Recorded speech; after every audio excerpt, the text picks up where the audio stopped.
the decision to stay home at Rutgers, you kept talking about that yesterday. I'm from 15 minutes away from where I went, right? Yeah. Like, you did that, and then you had a guy who was a high school coach. Yeah. Right? First off, let's just get this straight. Kevin Dresser was a high school coach. Yeah. Steve Martin was a high school coach. You understand that, right? Yeah. And then, obviously, Scott Goodale, he was a high school coach, right, in New Jersey. What was it? He was... Jackson Memorial. Jackson Memorial, right? So he brings Winston along with him, right? Yeah. He gets a lot of the top guys Winston was wrestling with. Those high school years, 2013, 14. That was the guy, though. Scott Winston was the first nationally number one guy. Behind Jason Welch, I think. That was it. But he was like the guy, right? So I remember you were then the guy. You were like the next coming of Scott Winston, right?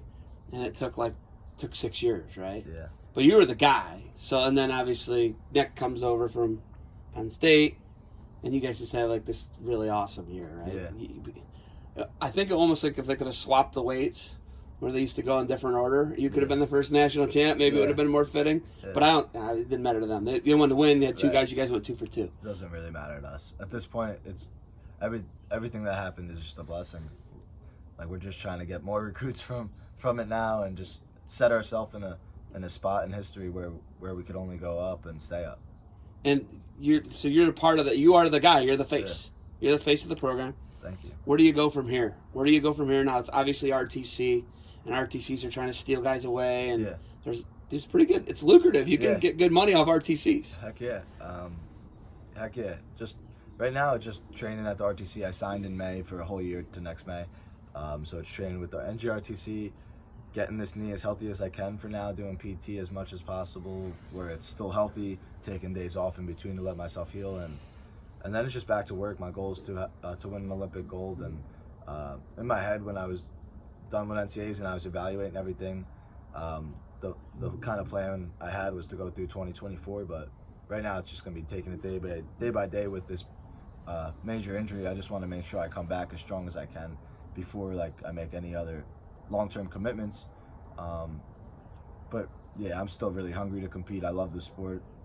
I'm out here a month after surgery helping the kids as much as I can. I think it's pretty clear that I love wrestling and I love to be around the sport, so I'm going to do everything I can to just get 100% and get back to the top level that I was at. Okay, I see another ACL scar, it looks like, on the left.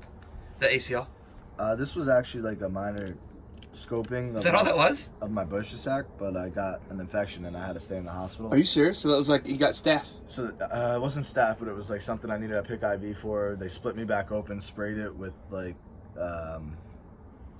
something that... So that you didn't lose your leg? Sprayed it with saline. Yeah, so you didn't lose your leg? Yeah. Cleaned it up, and I was on a PICC IV for 4 nights. So you just said long-term commitments on 2024, right? Now, I think we're in through 2024, by the way, right? Is that our last? I think that's the last one we're in through wrestling. Oh yeah, right? yeah. I think we're in through 2024. Yeah. You know the situation. That makes me. That's another deal. But okay, 2024. You're just going 2020 right now, and then maybe another quad. My plan right now is to get into coaching somewhere along the way, a transition in that middle period.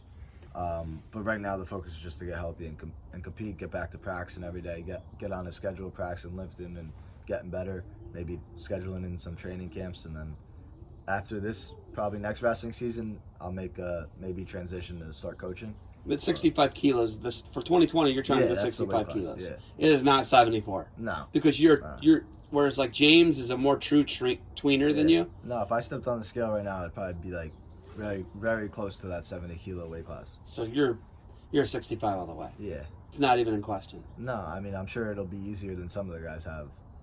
Yeah, James, he tries to cut to 65 and he looks like death. Yeah. If you saw him in 2016, he didn't look good. Yeah. He didn't look good in the Iowa. Performance kind of showed. Yeah, well, yeah, it does. Okay, so you had a year. I said that you had a year. It was a year. Yeah. I mean, I don't know if you could have had much better of a year. Well, I mean, not Terry Denis in the World Team Trials, but from November, Pan Am's, from November NCAAs, to March, from November to April was a great little run. It was great. It was good. What a time to be alive if you're Anthony Ashnault, right? Yeah. You won Pan Am's. What was that like wrestling in Madison Square Garden? What did you think of that event? For Beat the Streets? Yeah, Beat the Streets. Oh, it was sweet. Kids ask me at clinics all the time, what was it like wrestling there? It was awesome, especially I felt there was a slight like hesitation in my end, just because it was a plus 3 kilogram allowance at first. Are you serious? 70 the night before weigh-in, against James Green, who's the world team member at that weight class. So coming off a season at 149, like my original thought was like, I can't compete. Like, this is not fair. Like, let me try to like see what I can do. Is like I told him, pretty honest with Jordan Burroughs reached out. I was pretty honest with him just about my weight and stuff, and he's like, hey, we'll do a 1 kilogram allowance. He's like, you know what, like, whatever it is, let's just do it. I want to do it. I want to wrestle. I beat the streets. I always went to this event in New York at Times Square when it was at Times Square as a kid. Like, I don't care what the allowance is. Tell them I'm in. So like it went from me hesitating to just kind of like jumping all in, and I never looked back. I lost the match 8-4, but it was such a great experience. I mean, just like being on the main platform of wrestling, like at the NCAAs you are as well, but this was like an event where like kind of feels like the wrestling world stops and everyone watches. It's like the only event going on at that time, and you're in Madison Square Garden. I don't know. I just felt like kind of like a boxer on like on a big fight night, on a big fight card, and it felt really cool.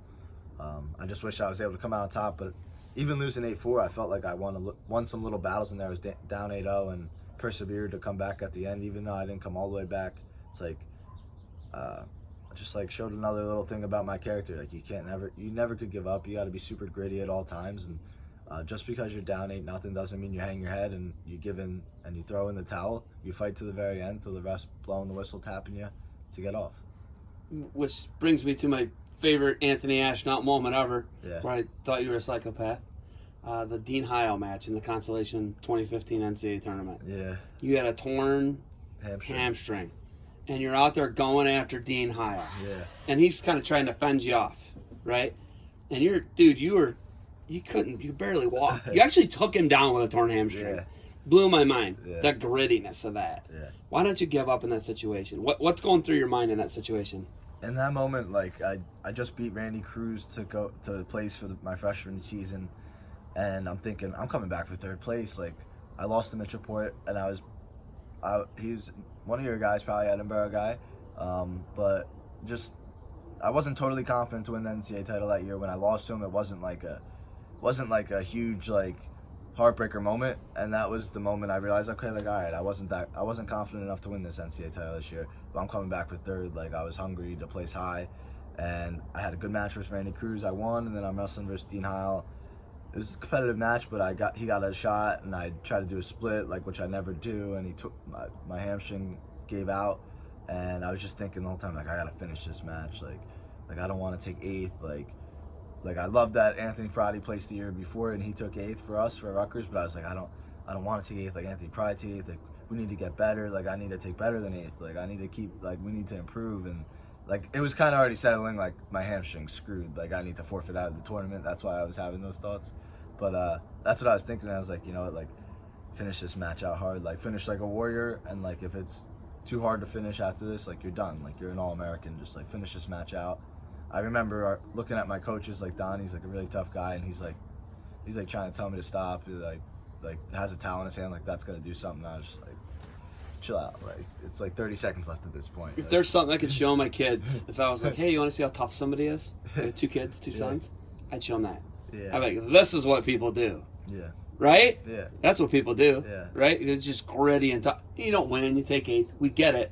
But like you're out there on a bad wheel, like worse than what you got here right now at the moment, right? It's torn, it's rolled up into your leg, and dude, it was obvious. You were limping so bad. Yeah. I thought it was your knee though, but it was your hamstring. It was so painful. I was like, my knee was giving, like my hamstring wasn't holding up for when I was stepping, so I was giving out. But I was just thinking like, how can I attack? And then I tried to push off it, couldn't.